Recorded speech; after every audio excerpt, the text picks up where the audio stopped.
Paprastai žmonės Dievą vadina tėvu. Todėl melskitės taip: Tėve mūsų, kuris esi danguje.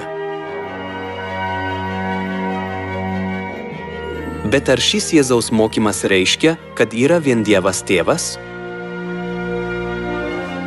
Tiesioginė prasme tėvas yra vyras, turintis vaiką. Be vaiko vyras negali būti vadinamas tėvu. Tad ką reiškia, kad Dievas vadinamas tėvu?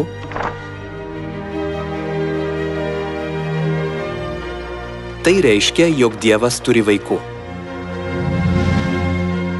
Aš jūs priimsiu. Būsiu jums tėvas, o jūs būsite man sūnus ir dukterys, taip sako visagalis Viešpats.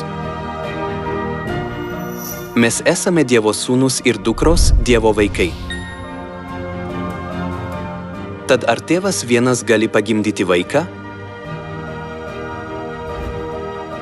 Jei yra vaikų, turi būti ir jų motina ir tėvas.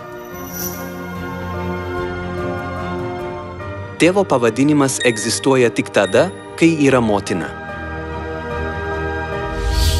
Tad kieno egzistavimą atskleidžia Dievo tėvo pavadinimas? Dievas motina. Štai kodėl Biblija liudija apie dangiškosios motinos egzistavimą. Bet aukštybių Jeruzalė laisva ir ji yra mūsų motina. Tai reiškia, kad turime ne tik Dievą tėvą, bet ir Dievą motiną danguje.